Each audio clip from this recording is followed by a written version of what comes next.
මිනිස්සු හැටියට අපි ආසයි ඇතුළාන්තයට වඩා බාහිරය ගැන ගොඩාක් කල්පනාකාරී වෙන්න. ගොඩාක් මහන්සි වෙන්න. මොකද අපි දැනටමත් දන්න දේ තමයි මේ බාහිරින් තමයි මිනිස්සු අපිව මනින්නේ. මෙන්න මේ කියන ආශාවම එදා පරිසවරුන්ටයි මිලේදරයින්ටයි තිබ්බා. ස්වාමීන් වහන්සේ ඒ නිසාමයි මේ පරිසවරුන් සහ මිලේදරයින් කියන මේ පිරිස් දෙක දැඩි ලෙස විවේචනය කරන්නේ. මොකද ආගම ධර්මය කියන දේ එය අතකොළුවක් කරගත්තා. එයාට සමාජයේ තැනක් හදාගන්නට. එනිසයි ස්වාමීන් වහන්සේ කියන්නේ ඔවුන් කියන දේ කරන්න. මොකද ඔවුන් කියන්නේ කළ යුතු දේ තමයි. හැබැයි ඔවුන් කරන දේ අනුව නොයන්න. ඔවුන් කියන දේ කරන දේ අතර ලොකු පරස්පරයක් තිබුණා. ඔවුන් ගොඩක් දේවල් කිව්වේ මිනිස්සුන්ට පෙනෙන පිණිස.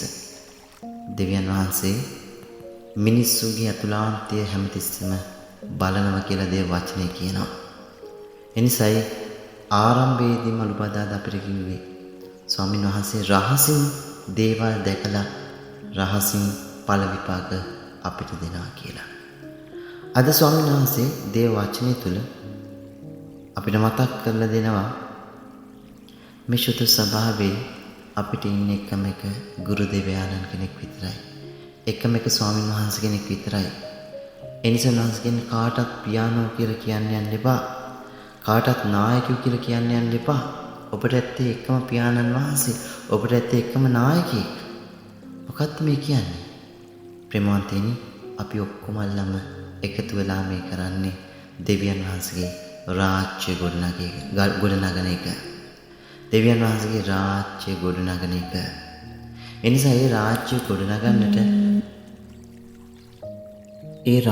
ගොඩනගන්නට තමයි අපි හැමෝම විවිධාකාර විදිහට දායක වෙන්නේ. ඒ දායකත්වයන් ඔස්සේ අපිට කවදාක්වත් බෑ අපිව මුදුන් පමුණුවන විදියට වැඩ කරන්න, අපිව ඉස්මතු කරන්න අපි කරන දේවල් තුල. හැම දෙයකින්ම ඉස්මතු වෙන්නට ඕන ස්වාමීන් වහන්සේ විතරමයි. ඒ නිසා උන්වහන්සේ කියන්නේ අපිට ගෞරවය බලෙන් ලබා ගන්නට බෑ. මිනිස්සු අතර කරන කියන දේවල් තුලින් අපි ස්වාමීන් වහන්සේටයි ඒ ගෞරවය හිමි කරලා දෙන්නේ, මහිම හිමි කරලා දෙන්නේ. උන්වහන්සේ නිසා කියන්නේ එහෙම කරන අයට තමයි ඇත්තටම සැබෑ උතුම් මිනිස්සු වෙන්නට පුළුවන්. තමා උසස් කරගන්නා පහත් කරනු ලබන්නේ, තමාව පහත් කරගන්නා උසස් කරනු ලබන්නේ. පහත් කරගන්නවා කියන්නේ වෙන කිසිම දෙයක් නෙවෙයි.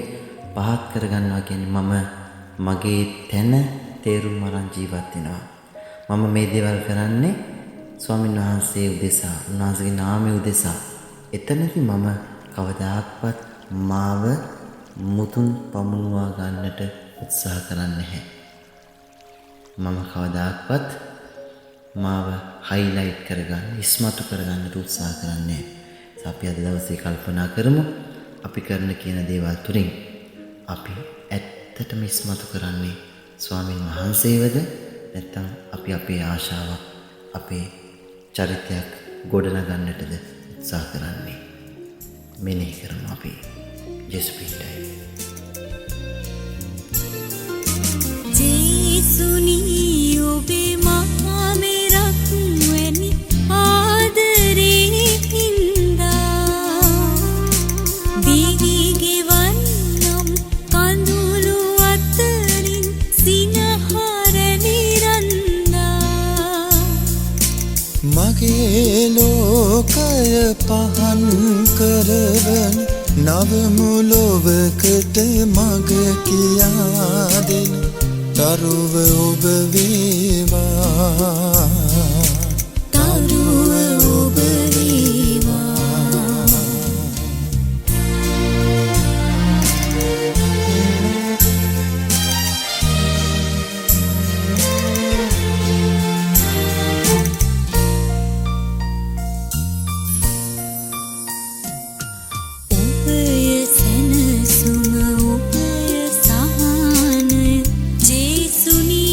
ඔබ මා ළඟයි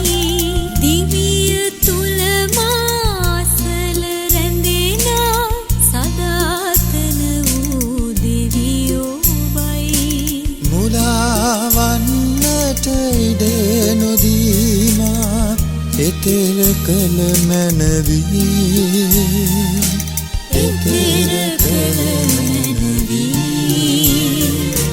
ජේසුනී ඔබේ මහා මෙරක් වැනි ආදරේ හින්දා දිවි ගෙවන්නම් කඳුළු අතරින් සිනහරැලි රන්දා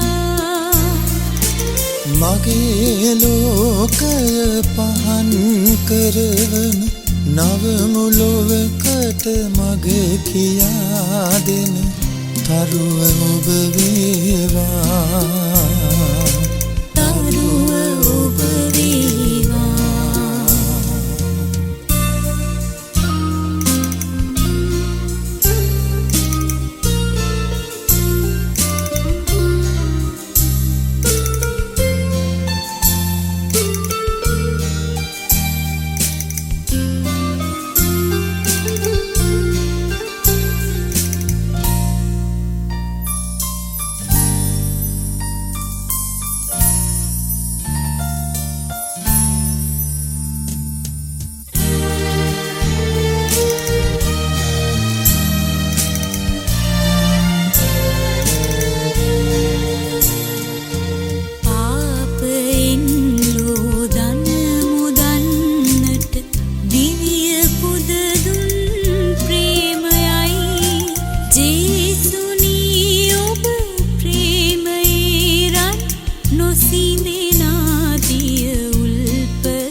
ප්‍රේමයෙන් නොව සරසවන්නට කියා දෙනු මැනවී